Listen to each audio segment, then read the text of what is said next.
tô trabalhando, tô muito puto. Tô muito puto e com razão. Derrubaram meu Instagram. Então eu não poderia estar feliz, né? Tô fazendo um trabalho, meu Instagram vem crescendo muito.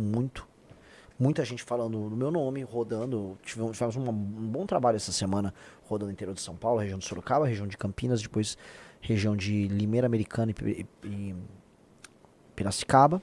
E aí hoje eu postando um vídeo sobre um vagabundo que... Vocês viram o vídeo, né? Que foi, Riso? Nada. Um vagabundo que vai lá tentar encoxar uma menina de 14 anos. Meu Instagram, ele perde todas as funcionalidades, não consigo postar nada, tá com alcance reduzido. E isso sendo pré-candidato a presidente da República e mostrando um vídeo que não apenas cobria o rosto da pessoa, como foi exatamente o mesmo vídeo que rodou, inclusive, em sites de notícias. Nenhum deles foi derrubado. O único que foi derrubado foi o do pré-candidato a presidente da República. Então, iniciou aqui o nosso bate-papo com isso, tá? Tudo bom, Riso? Tudo certo. Estão me ouvindo? Tá todo mundo me ouvindo aí? Né? Bom, amigos, então em resumo, essa a novidade, né? A novidade que eu tô com o meu principal veículo de difusão das minhas ideias, que é o meu Instagram, quebrado, né? Simplesmente por falar a verdade e não fazer nada que, vamos dizer, descumpra as políticas da Meta. Foi algum filho da...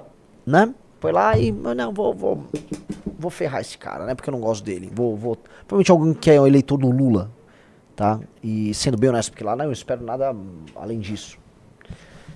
Cara, o pessoal falou, tinha que censurar as partes da menina também, não acha? Mas estava censurado. E é o mesmo vídeo que rodou em outros veículos de imprensa. Vocês também, assim, às vezes tem um público nosso que o cara, em vez de ficar indignado com uma coisa óbvia, que a gente já sabia, você não pode ficar mostrando o menor de idade. Foi o mesmo vídeo que saiu em inúmeras páginas e perfis grandes. O lance é que derrubaram o meu. É o meu que foi derrubado. Não os outros. Porque ninguém tava, nem eu, nem os outros estavam descumprindo essa política. Tem como judicializar? Tem, né? Agora são dias que eu tô perdendo de divulgação e tal. Vamos lá. Meus queridos amigos, o caso Vorcaro, né? A caixa de Pandora foi aberta, tá?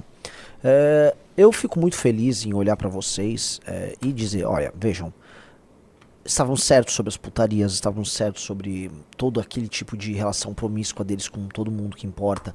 Estavam certos quando dizíamos que inúmeras pessoas grandes estavam participando das surubas. Saiu agora, né, algumas conversas do Vorcaro com a namorada dele, a Marta Graeff, né? Que, aliás, vou comentar um pouco sobre ela, né, daqui a pouco, mas que demonstram que ele... que já tem as festas, ele comenta, olha, a última festa foi muito louca. Acho que foi numa festa que ele meio que conheceu ela, né? E se ela foi convocada pra uma festa dele, é porque boa mulher de boa cepa ela não é, né? Mas tudo bem. Ele comenta, não, fulano de tal tinha um figurão, tinha um ministro pelado na piscina de boina, né? Então, que festa é essa que tem uma figura da República importante pelado numa piscina de boina? Né? Então, obviamente que ele já tá ali descrevendo essas festas, e eu posso colocar aqui que eu sou, tá?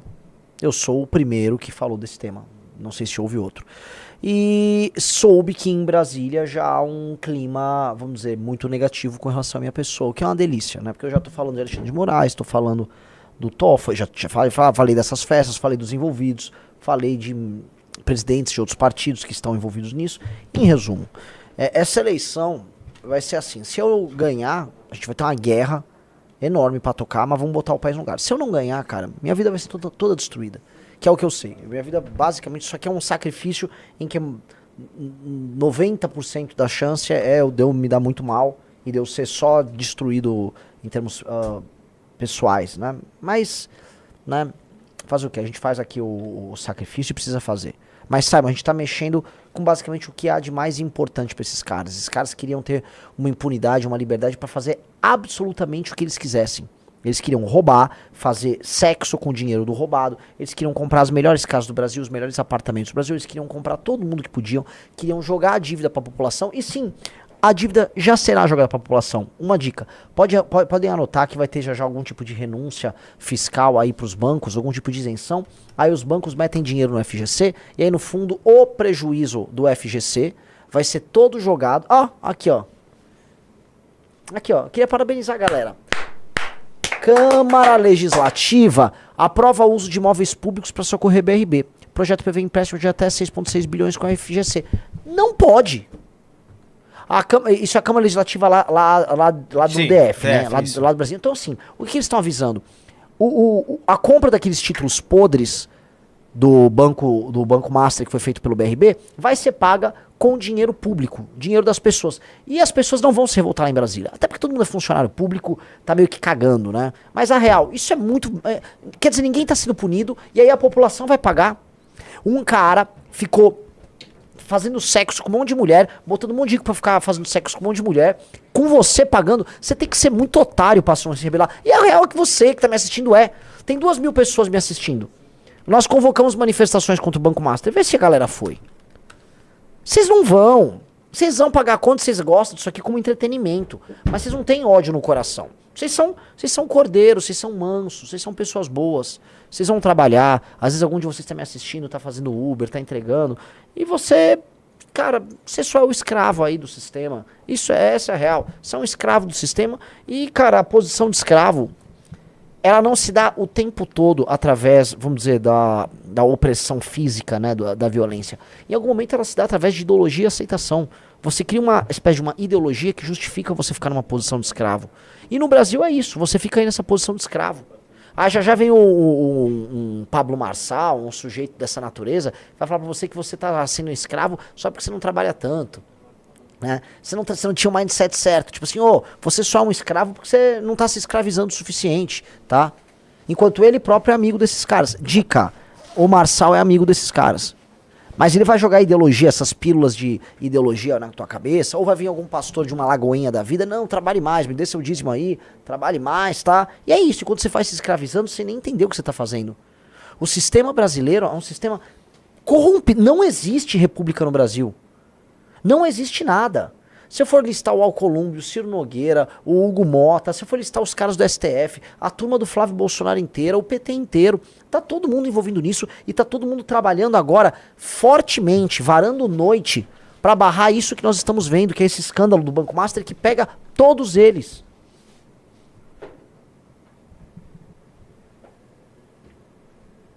Todos eles. Só que você não vai se rebelar. Eu venho rodando, eu tava fazendo pré-campanha, estou rodando em vários lugares, né? Eu converso com pessoas, eu tive algumas conversas com bolsonaristas, que agora no interior de São Paulo, uma parte dos radialistas são bolsonaristas. E você conversa, pô, não são pessoas más. Todos os bolsonaristas que eu conversei que trabalhavam em rádios eram pessoas boas. Eles só ficaram sendo alienados por uma mentira. E aí eles nem sabem, assim, não é que eles não querem fazer o certo, eles querem meio que fazer o certo. Ao menos as pessoas que eu conheci. Só que eles são direcionados para um caminho errado. E aí o caminho errado os levam a erro. É difícil. É muito difícil. Muito difícil. E muito difícil porque, assim, as pessoas exigem, as pessoas sérias, vocês estão nos acompanhando, vocês exigem da gente um comportamento muito correto. Resistir à tentação é fácil. Eu nem gosto dessa tentação dos caras. Eu eu quero andar de Ferrari, eu não quero andar de Ferrari, não ligo pra... Acho tudo isso bobo, acho tudo isso fugaz.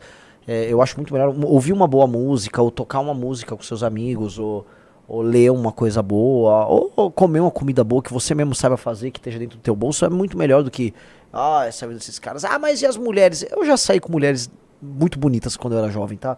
Muito bonitas. E isso também é fugaz, isso é vazio. No fundo, era só uma mulher bonita, ela era um ser humano, ela faz todas as necessidades fisiológicas que o ser humano faz. Sabe? Não tem nada de especial isso aí, tá? Isso aí, no fundo do dia, essa coisa, essa briga pela beleza, como se as pessoas tivessem, né? Porque é verdade, o Rizzo tá fazendo cara feia aqui pra mim, Rizzo. O que eu tô falando de maneira clara. Mas não é verdade. Essa coisa, tipo, eu vou seduzir, vou comprar pessoas com mulher bonita. Entendeu, Rizzo? Disso que eu tô falando. Uma pessoa que seduz por isso, ela é vazia. Tem uma prostituta russa muito bonita. Ela é só uma prostituta russa, cara. Você não ganha nada com isso. Você não ganha nada com isso. Então, o lance da sedução, da gente ficar aí meio que, seduzido por essa... Não tem. Agora, vocês querem que a gente faça um sacrifício? E a gente faz. Mas entendam, as consequências serão colossais. Porque nunca o sistema teve tão unido. O Valdemar da Costa Neto tá trabalhando com o Ciro Nogueira, ele tá trabalhando com a turma do PT, com o Jacques Wagner, ele tá trabalhando com a turma do STF, com o Alcolumbre, todos ao mesmo tempo. Esses homens estão todos trabalhando ao mesmo tempo para brecar o que eles consideram ser uma possível hecatombe. Hecatombe, que é a queda do sistema, cara. Que é a queda de todos eles.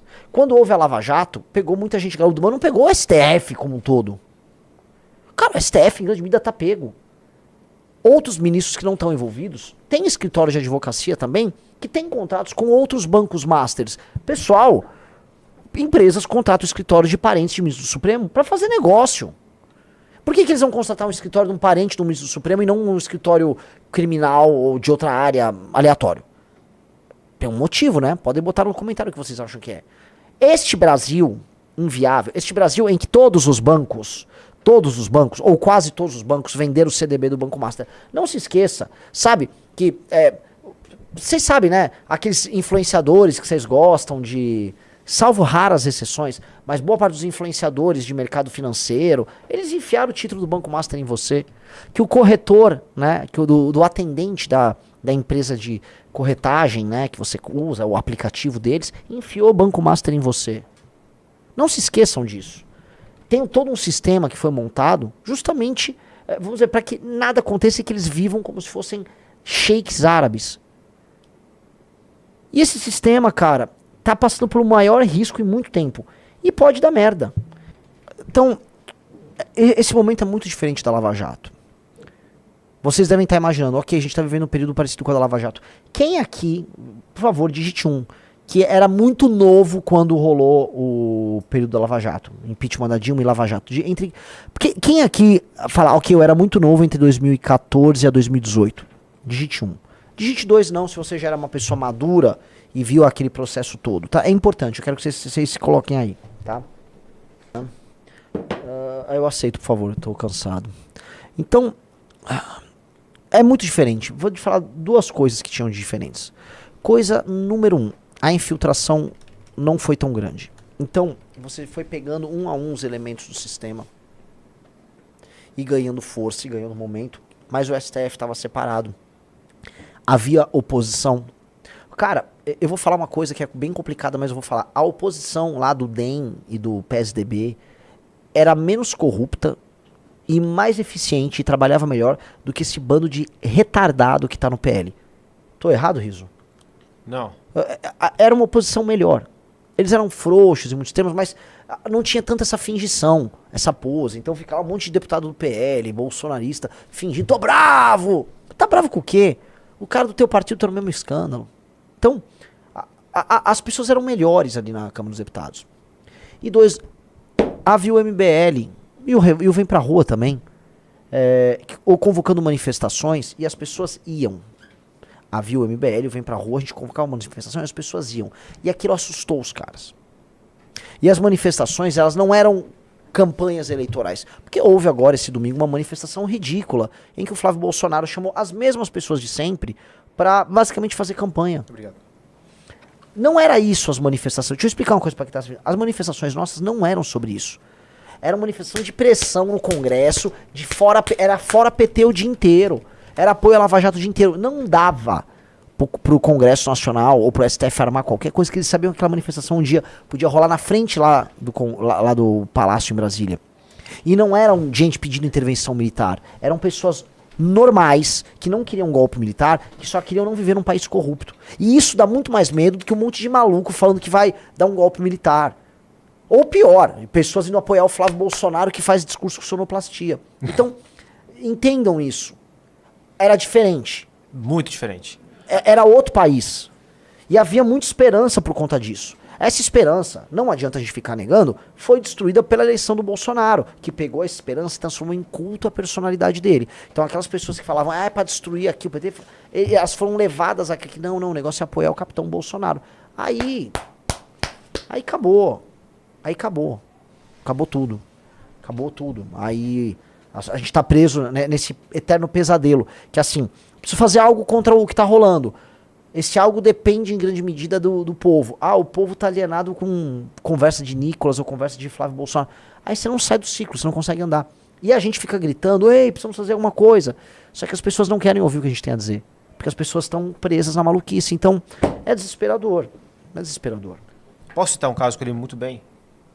Na virada de 2015 para 2016, a gente estava discutindo qual a melhor estratégia para influenciar na eleição do presidente da comissão do impeachment, que seria o Piceno do MDB, Sim. que estava com a Dilma. Sim. E precisava... Como é que a gente vai conseguir virar o voto desse cara? Ou como é que esse cara vai fazer uma comissão do impeachment que seja razoável? Era uma discussão concreta. Nossa, muito bem lembrado. A gente tinha brigas assim, as brigas nossas naquela época no impeachment eram da seguinte natureza. Qual ala do MDB a gente bate pra que a ala favorável ao impeachment tenha força e a gente consiga a maioria no PMDB? Sim. Era esse nível as discussões. As discussões, outras, por exemplo, do tipo, ó, se eu bater nesse cara do então PR, que é o PL do Valdemar, o Valdemar era contra o impeachment da Dilma, tá? Ué, mas o Valdemar é de direita, né? Que muitos coitados ficam falando por aí. Não, o Valdemar era da Dilma. Ah, eu tinha que bater no Bacelar. Sim. Que hoje tá até hoje no PL. Sim. Tem que bater no Bacelar da Bahia, você vai lembrar que até tem uma menina do MBL que foi atacar o Bacelar e ele falou, você é gostosa, não sei o quê, e ela era menor de idade. Eu lembro. É, você lembra? Acho que é Duda. Duda. Ele foi lá e começou a, você é gostosa, vem aqui. Aí ficou lá dando em cima de uma menina menor de idade, deputado federal, Bacelar. Hoje do patriota do PL, se bem que não, acho que ele é petista do PL, né? O nível nosso de precisão era esse. Por quê? Porque a gente tinha um compromisso real em passar o impeachment. Hoje o compromisso das pessoas é em se eleger. E é verdade, cara. É verdade. O compromisso hoje da bancada de oposição é toda reeleger. Então, ela vai fazer atos e cenas fingindo preocupação com essas coisas pra se reeleger.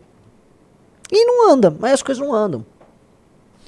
Enfim, eram coisas muito concretas ali, brigar por voto do cara, e não tipo, não, pera lá que vai chegar a intervenção e vai chegar ali o decreto do Bolsonaro que os caminhoneiros vão chegar em Brasília. Os caminhoneiros vão invadir Brasília. Uhum. Força, caminhoneiros! Uhum. O que eu ia comentar com vocês que tem a ver com isso é o fato de que quando você acha que você tem um controle total sobre o jogo, que é o que o sistema achou, quando você começa a tomar várias atitudes com muitas consequências. O que eu quero comentar aqui não é sobre os fatos em si, mas sobre sistemas complexos. Ou seja, a ideia de que o sistema vai conseguir brecar o avanço da investigação carrega em si uma ilusão. E qual a ilusão que ele carrega? A ideia de achar que, por exemplo, eu bloqueio isso, a investigação pode parar aqui, a investigação pode parar ali, eu posso comprar a pessoa A, B ou C e nada anda. Por quê? O caso do Vorcaro, eles imaginavam assim, bom, o Vorcaro imaginava, vamos ser sinceros, o Vorcaro imaginou que absolutamente nada ia acontecer. Ele achava que, na prática, ele tinha um contrato com a esposa de um ministro do Supremo, vamos botar aí, e de acordo com as mensagens, quando ele ia preso, ele entrava em contato com o ministro do Supremo. Outro ministro do Supremo era sócio dele, então bastava ter as relações certas, nada acontecia com ele. Enquanto isso, mais de 150 bilhões tinham sido desviados, tinham sido quebrados ali, entendeu? Jogado na conta do grande público. Então ele falou, nada vai rolar. Não só ele, ministros, grandes políticos, todo mundo achou que teria controle. Vamos colocar, a grande arrogância. Porque a grande arrogância do controle, tá? Que acha que você consegue controlar o mundo, é imaginar que as pessoas e as coisas não acham válvulas de escape. Pois bem, a gente tá tendo uma Polícia Federal rebelde. A Polícia Federal tá rebelde nesse caso. E a Polícia Federal tá entregando. E não só a Polícia Federal. O que esses caras não contavam é que, ao achar que eles próprios eram um sistema, eles imaginavam que outros elementos do sistema não iriam se rebelar contra eles. Aí você fala, quais elementos? Cara, a imprensa está contra o STF hoje. A imprensa nunca esteve tão contra o Alexandre de Moraes quanto ela está hoje. Vocês sabiam disso? Vocês sabiam que boa parte dos grandes bancos brasileiros estão contra o STF hoje? Grande parte da elite rachou. A elite brasileira rachou. A Polícia Federal rachou. E aí você vai começar a ver que há o erro, há o elemento que você não controla. O Vorcaro não era cuidadoso com as mensagens dele. E ao não ser cuidadoso com as mensagens dele, agora estão vazando. E as mensagens elas são indecorosas. E elas começam a entregar a todo mundo. E por mais que todo mundo tenha ânsia de controlar, não, o Alexandre de Moraes ele vai controlar. Ele não controla. Tanto que a reação do Alexandre de Moraes sobre essas mensagens é a reação de quem está perdido. Qual foi a reação dele? Falar que as mensagens não existem. É real que ele vai falar que a troca de mensagens não existe. Veja, é uma coisa meio União Soviética, do tipo, quando tinha sei lá, o Stalin e o Trotsky numa foto, aí eles apagam o Trotsky na foto com o Stalin ou com o Lenin, né? Os apagamentos, o fingir que a história não existiu, a falsificação da história. Você só consegue fazer a falsificação total da história vivendo num regime, ele próprio, totalitário. Só num regime totalitário que você falsifica a história. Porque você tem força pra falsificar, mesmo quando todo mundo sabe que aquilo é verdadeiro. O que o Alexandre de Moraes faz, traça, quando ele diz, não houve essas conversas, quando elas houveram, quando houve, é tentar falsificar a história. Só que por mais que ele tenha em si, vamos dizer, um autoritarismo que ele é nítido, o Brasil não é um regime totalitário. Portanto, as pessoas sabem que ele conversou. Ninguém não acha que ele conversou. Então ele manda essa porque na cabeça dele, do Alexandre de Moraes, as coisas estão... Meu, isso aqui virou um caos total. Dane-se. Não dane-se. A imprensa esteve do lado dele quando ele enfrentou o Bolsonaro. A imprensa não tá do lado dele enquanto ele tá agora aprontando isso. Veja, põe aí o print, né? Isso foi no momento que o Vorcaro foi preso. Ele diz, fiz uma correria aqui para tentar salvar. Alguma novidade? Conseguiu ter notícia ou bloquear? Ele tá falando da própria prisão. E aí ele recebe 3 mensagens de voz que se apagam do ministro Alexandre de Moraes. O ministro Alexandre de Moraes responde, meus amigos, um réu que foi preso, se eu não me engano, me corrija aí, Riso, a primeira prisão do Vorcaro ainda não estava no nome do Toffoli, né? Era um juiz. O Toffoli assume depois da prisão do Vorcaro o caso. Deixa eu procurar. Eu acho que foi isso. Então, a primeira prisão do Vorcaro, ele já está acionando o ministro Alexandre de Moraes. Num caso que naturalmente envolvia ministros do STF.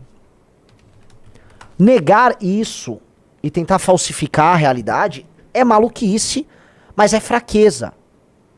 Você só consegue dar um ato de força dessa natureza, do tipo, essas conversas não existiram. Essa relação, isso é tudo mentira. Todas essas provas são falsificação. Só num regime total. Um regime totalitário, em que o controle é total. Se o controle não é total, você fazer isso é um ato de fraqueza. E o Alexandre de Moraes demonstrou fraqueza. Uma das raras vezes que ele demonstra fraqueza. E essa demonstração de fraqueza denota que o sistema está fraco. Então qual deveria ser a resposta? A existência de uma frente na sociedade civil organizada capaz de enfrentá-los. Mas não há. Não há. E eu falo isso com pesar porque nós queremos ser isso.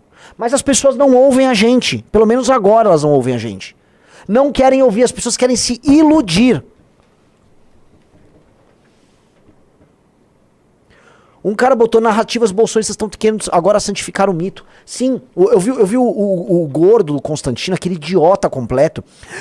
Prenderam o Bolsonaro porque ele estava combatendo. Ele não estava combatendo. Essas medidas que beneficiaram o Banco Master aconteceram no governo dele. Ele recebeu 3 milhões de doação do Fabiano Zettel. As conversas em que o Vorcaro chama o Bolsonaro de tonto, não é porque o Bolsonaro estava agindo, vamos dizer, de maneira inteligente para brincar ele, não, é porque o Bolsonaro era um idiota, não sabia nem trabalhar com eles. O Bolsonaro era um idiota.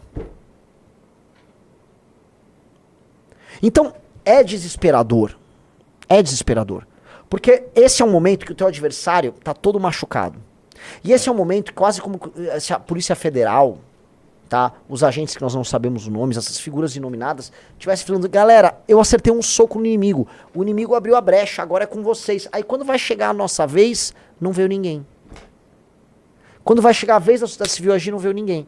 Aí já a Polícia Federal tá no inquérito das fake news, vão perseguir os agentes, essas pessoas vão ser presas, e vai ficar tudo trabalhando normal, e você vai ficar agindo igual um escravo. O Ração falou, estão falando que o Bolsonaro denunciou o Vorcaro. Mentira. O governo Bolsonaro foi parceiro do Vorcaro. O governo do Bolsonaro emitiu uma MP. Só pega de novo a MP. A MP do Credit Sexta. A MP do senhor João Roma, que beneficiou a expansão do Credit Sexta. Foi em 2022, foi uma MP assinada pelo João Roma. Ela permitiu o aumento das operações de crédito consignado. Agora, assim, veja o tamanho da briga. Eu nem sei responder. Porque eu cruzei o Kim hoje, né? Mas o Kim foi pra uma agenda... Até ia pra agenda... Você fez o que com o Kim hoje? Eu cruzei com o Kim hoje. Eu tive uma relação amigável com o Kim. Vamos ouvir o que o Kim tem a dizer. O Kim comprou uma briga aí, cara. Vamos lá. Vamos lá, nós do MBL defendemos o Xandão. Coraçãozinho para o Xandão. Apresentei a convocação do ministro Alexandre de Moraes para depor na CPMI do INSS. A relação promíscua dele com o banqueiro Daniel Forcade ficou mais do que comprovada. A sua mulher não prestava absolutamente nenhum serviço, 100 milhões de reais, não era para prestar serviço, mas para ter acesso direto ao ministro Alexandre de Moraes. E eu quero ver ele cara a cara comigo, respondendo cada pergunta sobre sua relação com um banqueiro, sobre seu envolvimento no escândalo, sobre sua tentativa de livrar Daniel Forcade da cadeia. Eu quero ver o ministro Alexandre de Moraes na minha frente. Eu nunca tive a oportunidade porque eu não sou senador, mas agora que eu tô numa CPMI, agora que eu tô numa comissão mista, que eu posso chamar ministro do Supremo Tribunal Federal, eu apresentei o requerimento e eu peço pro presidente Viana pautar o mais rápido possível pra gente aprovar esse requerimento e ter o Alexandre de Moraes na minha frente. Nossa, o cara é brabo. A gente tá chamando a guerra pra si, com razão, mas entenda só um negócio, tá? Não é nem os 300 de Esparta contra o exército persa. É tipo assim, 3 caras com uma lança, são os 3 são os três caras nossos com uma lança, a gente segura a lança junto lá, ó, cuidado aí! Tá chegando os reforços. Não tá chegando reforço. Vão matar o Kim ali, entendeu? Eu morro lá junto com o Kim, a gente vai lá, enterrado, lá não, os gregos eram cremados. Se for tá achando reforço, é capaz os bolsonaristas irem do lado do Xandão. Oba, com certeza, pelo amor de Deus. Pô, pelo amor de Deus. Tá chegando reforço. Gostou do vídeo? Para mais vídeos como esse, se inscreva no canal Cortes MBL Brasil. Deixe seu like, comente abaixo sua opinião. Nos vemos daqui a pouco no próximo vídeo.